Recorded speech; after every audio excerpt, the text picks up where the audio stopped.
കഴിഞ്ഞ ചൊവ്വാഴ്ച മെയ് മാസം 6-ാം തീയതി എറണാകുളം അങ്കമാലി അതിരൂപത ആസ്ഥാനത്ത് ഒരു കൂട്ടം ആൾക്കാട് ഭാഗത്തു നിന്നുണ്ടായ അനിഷ്ട സംഭവങ്ങളുടെ വെളിച്ചത്തിൽ തലശ്ശേരി അതിരൂപതയിലെ വൈദിക ഗണത്തിന്റെയും ദൈവജനത്തിന്റെയും സങ്കടവും ആശങ്കയും പ്രകടിപ്പിക്കാൻ ആഗ്രഹിക്കുകയാണ്. ഓരോളം വരുന്ന ആളുകൾ പിതാവിന്റെ മുറിക്ക് മുമ്പിൽ എത്തിയിരുന്നു. അവര് പിതാവിനെ രാവിലെ മുതൽ രാത്രിയാകുന്ന സമയം വരെ തടഞ്ഞു വെക്കുകയും അവര് ഒരു വാക്ക് പോലും പിതാവിനെ കൊണ്ട് പറയിക്കാൻ സമ്മതിക്കാതെ ടാർഗറ്റ് ചെയ്ത് പിതാവിനെ ആക്രമിക്കുക, അത് നമുക്ക് ഒരിക്കലും അംഗീകരിക്കാൻ പറ്റുന്ന കാര്യമല്ല. തലശ്ശേരി അതിരൂപത സീറോ മലബാർ സഭയിൽ ഏറ്റവും ഊർജ്ജസ്വലമായി സജീവമായി നിൽക്കുന്ന ഒരു രൂപതയാണെന്ന് പറയുന്നതിൽ ഞങ്ങൾക്ക് വളരെയേറെ സന്തോഷമുണ്ട്. സഭാസ്നേഹികൾ എന്ന് വരുന്ന ആളുകൾ ഇവിടെ സ്ഥിരയുടെ അനുകൂലികളോ വിമതന്മാരോ ഒന്നുമല്ല വിഷയം. ആരാണ് സഭയ്ക്കെതിരെ നിൽക്കുന്നത് എന്നുള്ളതാണ്. ഈ സഭ വിഭജിക്കപ്പെടണം, ഈ സഭ തകരണം, ഈ സഭയിൽ പ്രശ്നപരിഹാരം ഉണ്ടാകരുത്.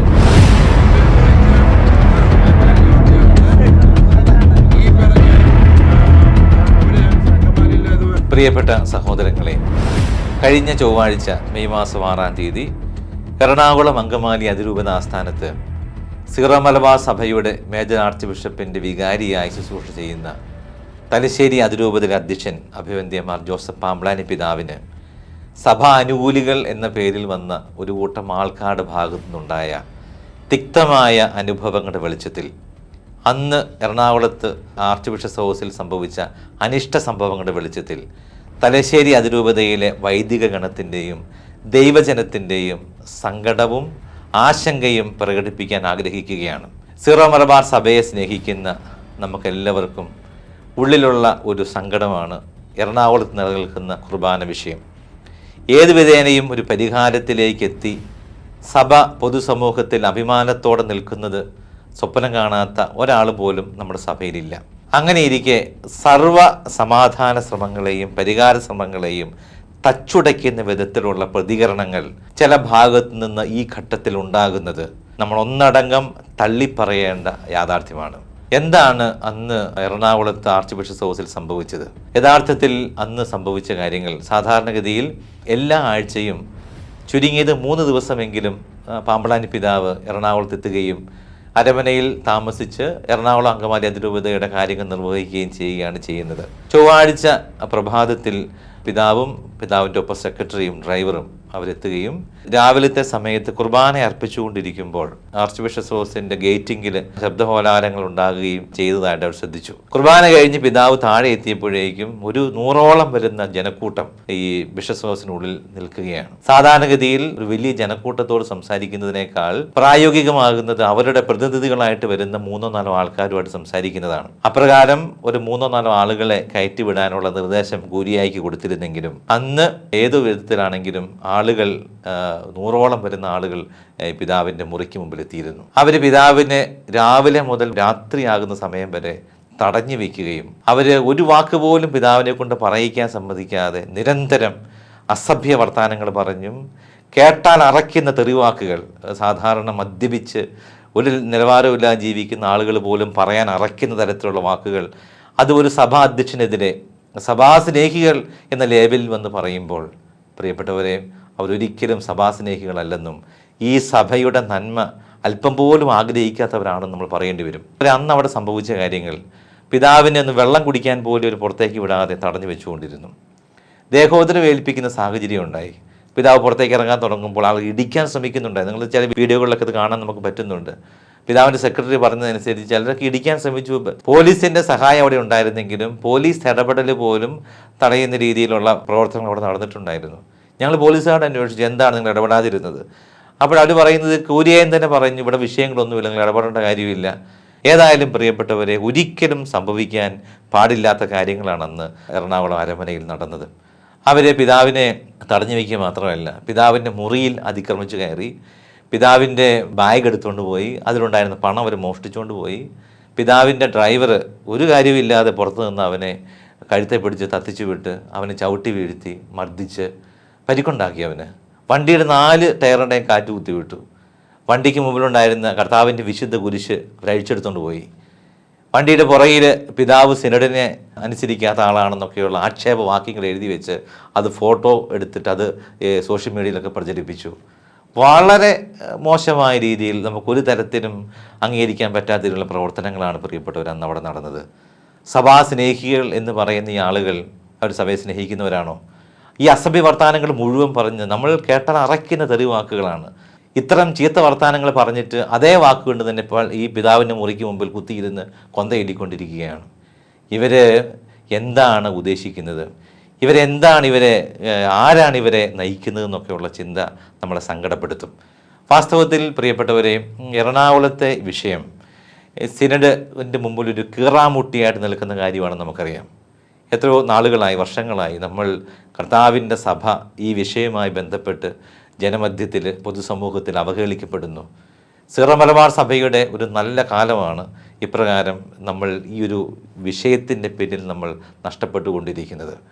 ഇങ്ങനെ സിനഡ് ഈ വിഷയത്തിന് പരിഹാരം കണ്ടെത്താനുള്ള പരിശ്രമത്തിൻ്റെ ഭാഗമായി ഓരോ വഴികൾ കണ്ടെത്തി അത് പരിഹാരത്തിലേക്ക് എത്തുന്ന സമയത്താണ് സർവ്വ ശ്രമങ്ങളെയും തകർക്കാനുള്ള ശ്രമങ്ങൾ നടക്കുന്നത്.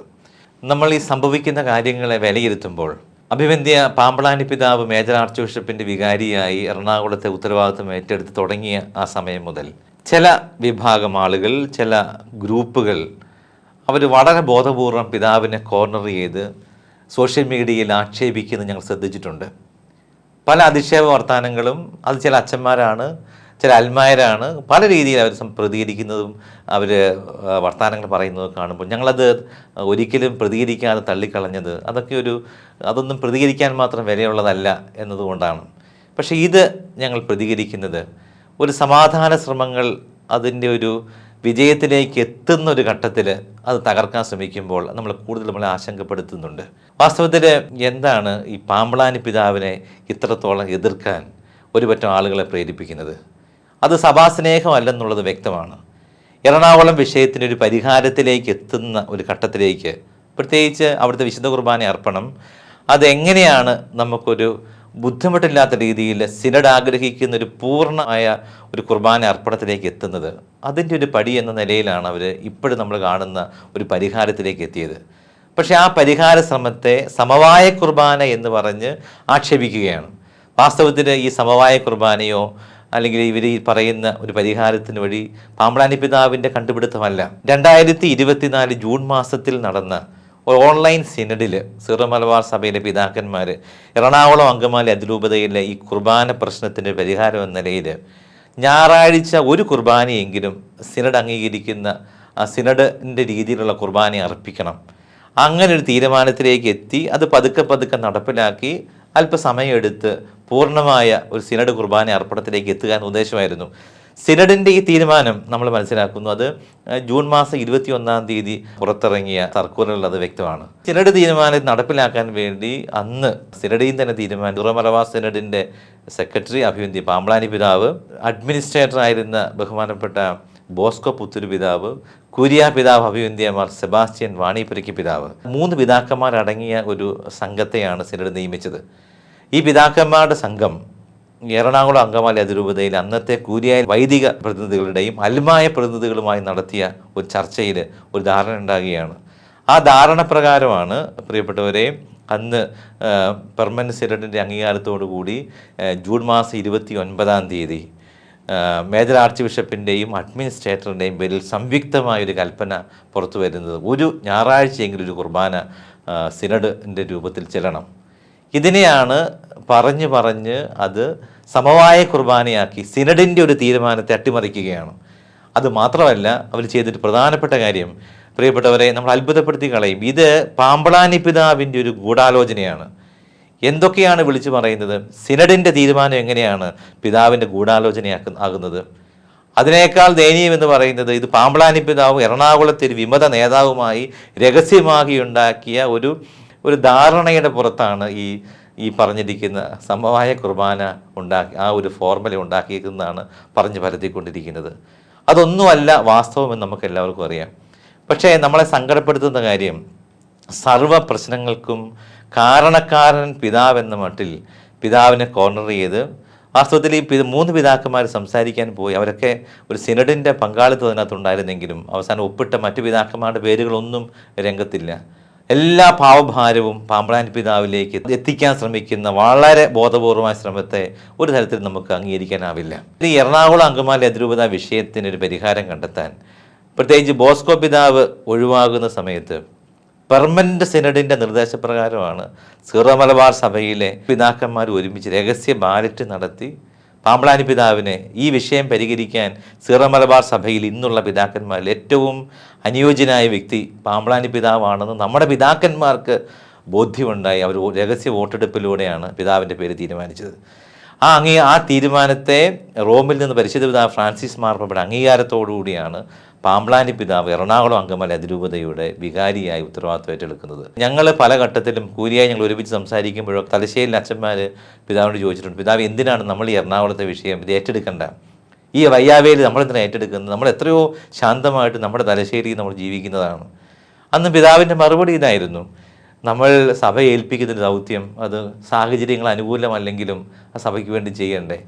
ഒരുപാട് ആക്ഷേപങ്ങളൊക്കെ കേൾക്കാൻ സാധ്യതയുണ്ട്, പ്രതിസന്ധികൾ ഉണ്ടാകാൻ സാധ്യതയുണ്ട്, എങ്കിലും സഭയ്ക്ക് വേണ്ടി അത് ചെയ്യണം. പിതാവിൻ്റെ ആ ഒരു മനസ്സുള്ളത് കൊണ്ടാണ് പിതാവ് ഇത് ഏറ്റെടുത്തത്. അല്ലാണ്ട് ഞാനിത് ഏറ്റെടുത്തോളാം എന്ന് പറഞ്ഞുകൊണ്ട് പിതാവ് എറണാകുളം വിഷയം ഏറ്റെടുത്ത് അതിനകത്ത് എന്തെങ്കിലും ഒരു ഗൂഢപദ്ധതി നടപ്പിലാക്കി എന്തെങ്കിലും നേടേണ്ട ഒരാളല്ല പിതാവെന്ന് സാമാന്യ ബുദ്ധിയുള്ള എല്ലാവർക്കും അറിയാവുന്ന കാര്യമാണ്. അല്ലെങ്കിലും ആരാണ് പ്രിയപ്പെട്ടവരെ ഒരു അസ്വസ്ഥതയുള്ള സ്ഥലത്ത് പോയിരിക്കാൻ ആഗ്രഹിക്കുന്നത്? ഒരു നീറും കൂട്ടി കയറി ആരെങ്കിലും ഇരിക്കുമോ? സത്യത്തിൽ എറണാകുളം എന്ന് പറഞ്ഞാൽ നീറുംകൂട് പോലത്തെ അസ്വസ്ഥമായ സ്ഥലമാണ്. അവിടെ ഒരു ശാന്തത കൊണ്ടുവരണം. പിതാവ് ഇരുപക്ഷത്ത് നിൽക്കുന്ന ആളുകളെ ശാന്തതയോടെ കേട്ട് ആത്യന്തികമായ നന്മ സഭയ്ക്കുണ്ടാവണം, അങ്ങനെ നിലപാടേ എടുക്കത്തുള്ളൂ. മാത്രമല്ല പിതാവിന് തന്നെ എന്തെങ്കിലും തീരുമാനം എടുക്കാൻ പറ്റുമോ? എല്ലാ തീരുമാനങ്ങളും മേജർ ആർച്ച് ബിഷപ്പിൻ്റെ ഒപ്പം പെർമനന്റ് സിനഡുമായിട്ട് ആലോചിച്ച് അങ്ങനെ ചെയ്യുന്ന ഒരു സാഹചര്യമാണ്. മാത്രമല്ല നമ്മൾ ഇന്ന് ഈ എറണാകുളം വിഷയത്തിൻ്റെ ഇപ്പോഴത്തെ ഒരു സാഹചര്യം എന്ന് വെച്ച് കഴിഞ്ഞാൽ ഒരുപാട് പരിഹാരത്തിൻ്റെ വഴിയിലേക്ക് നമ്മൾ മുന്നോട്ട് പോയി. കാരണം ഞാൻ മനസ്സിലാക്കുന്നതനുസരിച്ച് പെർമനന്റ് സിനഡും ഓറിയൻ്റൽ കോൺഗ്രിഗേഷൻ്റെ ഹെഡായ അഭിവന്ദ്യ ഗുജറാത്തി പിതാവുമൊക്കെ ആയിട്ടുള്ള മീറ്റിങ്ങുകളും ആ മീറ്റിങ്ങുകളിൽ പിതാക്കന്മാരുടെ അഭിപ്രായങ്ങളും റോമിൻ്റെ താല്പര്യങ്ങളും എല്ലാം മനസ്സിലാക്കിയിട്ടാണ് നമ്മളൊരു പ്രശ്നപരിഹാരത്തിൻ്റെ വഴിയിലേക്ക് നീങ്ങുന്നത്. അങ്ങനെയുള്ള സർവ്വശ്രമങ്ങളെയുമാണ് ഇപ്പോൾ തകർക്കാൻ ശ്രമിക്കുന്നത്. പ്രിയ സഹോദരങ്ങളെ, നമ്മുടെ കർത്താവിൻ്റെ മൗതിക ശരീരമായ സഭയെ നമ്മൾ സ്നേഹിക്കുന്നുണ്ടെങ്കിൽ ഈ സഭയ്ക്ക് കോട്ടം വരുത്തുന്ന ഒരു നിലപാടിനെയും നമ്മൾ സപ്പോർട്ട് ചെയ്യരുത്. ഈശോ മിശിഹായുടെ സഭ അത് അവഗണിക്കപ്പെട്ട് കഴിഞ്ഞാൽ, തകർക്കപ്പെട്ട് കഴിഞ്ഞാൽ നമുക്ക് പിന്നെ എങ്ങനെയാണ് ഒരു നിലനിൽപ്പുള്ളത്? ഈ വിശുദ്ധ കുർബാന നമ്മൾ അർപ്പിക്കുന്നത് സഭയിലാണ്. സഭയില്ലെങ്കിൽ നമുക്ക് വിശുദ്ധ കുർബാന ഇല്ലല്ലോ. ഈ അടിസ്ഥാന ബോധ്യം നമ്മളെല്ലാവരിലും ഉണ്ടാകേണ്ട കാലമാണ്. ഞങ്ങൾക്ക് തലശ്ശേരിയിലത്തെ ദൈവജനത്തിൻ്റെയും വൈദികരുടെയും ഒരു വലിയ ആശങ്ക ഈ വിഷയങ്ങളിലുണ്ട്. പിതാവിനോട് ഞങ്ങൾ പറഞ്ഞു ഇങ്ങനെയൊക്കെ വിഷയം ഉണ്ടാകുമ്പോൾ പിതാവിന് അങ്ങോട്ട് പോകണോ, നമുക്ക് കുറച്ചൊക്കെ ഇവിടെ ഇരുന്നൊക്കെ ചെയ്താൽ പോരെ. പക്ഷേ പിതാവിൻ്റെ മറുപടി, പിതാവിന് ഏത് പ്രതിസന്ധി ഉണ്ടെങ്കിലും തന്നെ ഏൽപ്പിച്ച ദൗത്യം ഞാൻ പൂർത്തിയാക്കും. ധൈര്യത്തിൻ്റെ കാര്യത്തിൽ പിതാവ് അല്പം പോലും പിറകിലല്ല. ഇവരോട് സംസാരിച്ചപ്പോൾ ഞാൻ കണ്ണൂരിൽ നിന്ന് വന്ന ആളാണ് എന്നൊക്കെ പറയുമ്പോൾ ആ പറച്ചിലിൻ്റെയൊക്കെ പിന്നിലുള്ളത് ഞങ്ങൾ കുടിയേറ്റ രൂപതയാണ്. കുടിയേറ്റക്കാർ പ്രതിസന്ധികളെ അതിജീവിച്ച് വന്നവരാണ്. ഒരു പ്രശ്നത്തിന് മുമ്പിൽ നമ്മൾ തോറ്റ് പിന്മാറുന്നവരല്ല. പിതാവിന്, പ്രത്യേകിച്ച് പാമ്പ്ളാനി പിതാവിന് ഭയം അദ്ദേഹത്തെ തൊട്ടുതോണ്ടിട്ടില്ല. അതുകൊണ്ട് പിതാവ് പറഞ്ഞു എനിക്കൊരു ഭയവും ഇല്ല. നമ്മുടെ സുവിശേഷത്തിൽ കാണുന്നുണ്ടല്ലോ, ഈശോയുടെ ശിഷ്യന്മാർ പറയുന്നില്ലേ നിനക്കെതിരെ അവർ പ്രവർത്തിക്കാൻ നിൽക്കുന്നു. ഈശോയുടെ വാക്കെന്താണ്? ആ കുറുക്കനോട് പോയി പറയുക, ഇന്ന് നാളെയും ഞാൻ അവിടെ പോകും, പ്രസംഗിക്കും, എൻ്റെ പിതാവിൻ്റെ പ്രവൃത്തികൾ ഞാൻ നിർവഹിക്കും. പാമ്പ്ളാനി പിതാവിൻ്റെ മനോഭാവം അത് തന്നെയാണ്. ഏതെല്ലാം പ്രതിസന്ധി ഉണ്ടെങ്കിലും സഭയ്ക്ക് വേണ്ടി നിലകൊള്ളുന്ന നിലപാടാണ്. പ്രത്യേകിച്ച് തലശ്ശേരി അതിരൂപത ഞങ്ങളുടെ പിതാവിനെ എന്തുമാത്രം ആദരിക്കുന്നുണ്ട്. ഞങ്ങളെ സംബന്ധിച്ച് വലിയൊരു അനുഗ്രഹമാണ് പിതാവിൻ്റെ നേതൃത്വം. ഉജ്ജ്വലമായ നേതൃത്വമാണ്. അല്പമെങ്കിലുമൊക്കെ ഈ സാമൂഹ്യ പരിസരങ്ങളെ വിലയിരുത്തുന്നവർക്കൊക്കെ അറിയാം, പിതാവിൻ്റെ വാക്കുകൾ കേൾക്കാൻ ആളുകൾ എത്തുന്നുണ്ട്. കേരള സഭയിൽ പൊതുജനത്തെ നേരിടുന്ന സർവ്വ വിഷയങ്ങളിലും ജനത്തിന് വേണ്ടിയും സഭയ്ക്ക് വേണ്ടിയും സംസാരിക്കുന്ന സ്വരമാണ് പിതാവിൻ്റേത്. അങ്ങനെയൊക്കെ ഇരിക്കുക പിതാവിനെ ടാർണിഷ് ചെയ്യുക, ടാർജറ്റ് ചെയ്ത് പിതാവിനെ ആക്രമിക്കുക, അത് നമുക്കൊരിക്കലും അംഗീകരിക്കാൻ പറ്റുന്ന കാര്യമല്ല. തലശ്ശേരി അതിരൂപത സീറോ മലബാർ സഭയിൽ ഏറ്റവും ഊർജ്ജസ്വലമായി സജീവമായി നിൽക്കുന്ന ഒരു രൂപതയാണെന്ന് പറയുന്നതിൽ ഞങ്ങൾക്ക് വളരെയേറെ സന്തോഷമുണ്ട്. നിങ്ങൾ മാധ്യമങ്ങളോടൊക്കെ അറിയുന്നതല്ല ഇവിടെ എന്തുമാത്രം വലിയ പ്രോഗ്രാമുകളാണ്. ദൈവജനം ഒരേ മനസ്സോടുകൂടി ഞങ്ങളുടെ പിതാവിനെ ആദരിക്കുകയും ഞങ്ങളിവിടെ ഒരുക്കുന്ന കാര്യങ്ങൾ, കഴിഞ്ഞ വർഷം ദിവികാരുണ്യ കോൺഗ്രസ് 25,000-ഓളം ആളുകളാണ് ഒരുമിച്ച് ചേർന്നത്. ഐതിഹാസികമായ തീർത്ഥാടനങ്ങൾ, ദൈവജനം വളരെ സജീവമായി നിലകൊള്ളുന്ന തലശ്ശേരി രൂപതയിൽ ഞങ്ങളുടെ പിതാവ് ഞങ്ങൾക്ക് അത്രയും പ്രിയപ്പെട്ടവനാണ്, അത്രയും വേണ്ടപ്പെട്ടവനാണ്. സീറോ മലബാർ സഭയ്ക്ക് ദൈവം തന്ന ദാനമാണ്. അങ്ങനെയുള്ളൊരു വ്യക്തിത്വത്തെ തകർക്കാൻ ശ്രമിക്കുന്നത് സഭാ സ്നേഹികളുടെ ഭാഗത്തുനിന്നുണ്ടാകുന്ന ഒരു പ്രവൃത്തിയല്ല. പ്രിയപ്പെട്ടവർ, അതുകൊണ്ടാണ് ഞങ്ങളുടെ പ്രസ്ബിറ്റേറിയവും കാനോനിക സമിതികളും ഒക്കെ എത്രയോ ഒരു കുടുംബത്തിൻ്റെ അന്തരീക്ഷത്തിലാണ് നടക്കുന്നതെന്ന് അറിയാവോ. ഞങ്ങളുടെ അഭിപ്രായ വ്യത്യാസങ്ങളൊക്കെ ഞങ്ങൾ അവതരിപ്പിക്കുകയും പറയുകയും ചെയ്യുന്നതിനൊക്കെ ഒരു രീതിയുണ്ട്. അങ്ങനെയുള്ള ഒരു സ്ഥലത്ത് നിന്നാണ് വളരെ അസ്വസ്ഥമായ ഒരു സ്ഥലത്ത് പോയി പിതാവ് ജോലി ചെയ്യേണ്ടി വരുന്നത്. ഈ പ്രതിസന്ധി ഘട്ടങ്ങളിൽ നമുക്കൊന്നടങ്കം യാഥാർത്ഥ്യബോധമുള്ളവരാകാം. സഭാസ്നേഹികളെന്ന് വരുന്ന ആളുകൾ, ഇവിടെ സിനഡ് അനുകൂലികളോ വിമതന്മാരോ ഒന്നുമല്ല വിഷയം. ആരാണ് സഭയ്ക്കെതിരെ നിൽക്കുന്നത് എന്നുള്ളതാണ്. ഈ സഭ വിഭജിക്കപ്പെടണം, ഈ സഭ തകരണം, ഈ സഭയിൽ പ്രശ്നപരിഹാരം ഉണ്ടാകരുത്, ആ രീതിയിലല്ല പോകേണ്ടത്. പലരും ഈ സീറോ മലബാർ സഭയുടെ സിനഡിൻ്റെ സപ്പോർട്ട് പിതാവിനില്ല എന്നൊക്കെ പറയുന്നവരുണ്ട്. വാസ്തവത്തിൽ ഈ വിഷയം സംഭവിച്ചു കഴിഞ്ഞപ്പോൾ സീറോ മലബാർ സഭയുടെ മീഡിയ കമ്മീഷൻ്റെ പ്രതികരണം നിങ്ങൾ ശ്രദ്ധിച്ചു കാണുമല്ലോ. അഭിവന്ദ്യ തറയിൽ പിതാവും റെമിജൂസ് പിതാവും ഒപ്പം നമ്മുടെ പുളിക്കൽ പിതാവും അടങ്ങിയിരിക്കുന്ന ബിഷപ്സിൻ്റെ ഒരു കൂട്ടസംഘത്തിൽ നിന്നാണ് മീഡിയ കമ്മീഷൻ റെസ്പോൺസ് വന്നത്. സീറോ മലബാർ സഭയുടെ പിതാക്കന്മാരുടെ റെസ്പോൺസാണ്. സമാധാന ശ്രമങ്ങളെ തകർക്കുന്നവർ സഭാസ്നേഹികളല്ല എന്ന് സഭ ഒന്നടങ്കം അന്നിവിടെ ബഹളമുണ്ടാക്കിയിരിക്കുന്ന ഈ സംഘത്തെ തള്ളി പറഞ്ഞിട്ടുണ്ട്. സഭയിൽ സീറോ മലബാർ സഭ സിനഡിൻ്റെ പിതാക്കന്മാരുടെ സപ്പോർട്ടോടുകൂടിയും പിതാക്കന്മാരുടെ അവരുടെ ആശയങ്ങൾ മനസ്സിലാക്കിയുമാണ് ഈ വിഷയ പ്രശ്നപരിഹാരത്തിന് വേണ്ടിയുള്ള ഓരോ കാര്യങ്ങളും അഭിവന്ദ്യ പാമ്പളാനി പിതാവ് ചെയ്തുകൊണ്ടിരിക്കുന്നത്. അവിടെ പ്രിയപ്പെട്ട ദൈവജനമേ, ഈ പ്രതിസന്ധി ഘട്ടങ്ങളിലൊക്കെ നമുക്ക് യഥാർത്ഥ സഭാസ്നേഹികളാകാം. ഈ സഭയിൽ പ്രശ്നപരിഹാരങ്ങൾ ഉണ്ടാകുന്നത് നമ്മളെല്ലാവരും ആഗ്രഹിക്കണം. നമ്മുടെ റംഷാ പ്രാർത്ഥനയിൽ പുരോഹിതൻ്റെ ആശീർവാദ പ്രാർത്ഥനയ്ക്ക് മുമ്പ് നമ്മൾ ചെല്ലുന്നൊരു പ്രാർത്ഥനയുണ്ടല്ലോ. കർത്താവിങ്ങളുടെ അജഗണത്തിൻ്റെ രക്തത്തിനായി ദാഹിക്കുന്ന ചെന്നായ്ക്കളുടെ ഉപദ്രവത്തിൽ രക്ഷിക്കുവാൻ അങ്ങ് തൊഴുത്തിന് മുറ്റത്ത് തുറങ്ങാത്ത കാവൽക്കാരനായിരിക്കണം എന്നുള്ള പ്രാർത്ഥനയാണ്. പ്രിയപ്പെട്ടവരെ, ഈ പ്രാർത്ഥന ഹൃദയം തുറന്ന് പ്രാർത്ഥിക്കേണ്ട സമയമാണ്.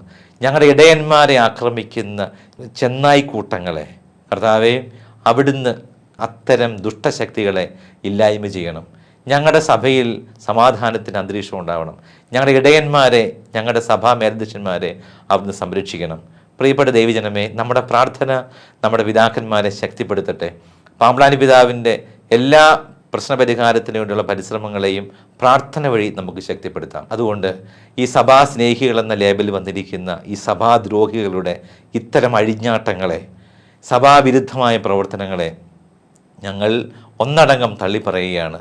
നമുക്ക് എല്ലാ മനുഷ്യർക്കും മാനസാന്തരം ഉണ്ടാകുവാനും യഥാർത്ഥ സഭാസ്നേഹികളായിട്ട് അവർ മാറാനുമുള്ള ഒരു പ്രാർത്ഥന നമുക്ക് ഹൃദയത്തിൽ സൂക്ഷിക്കാം.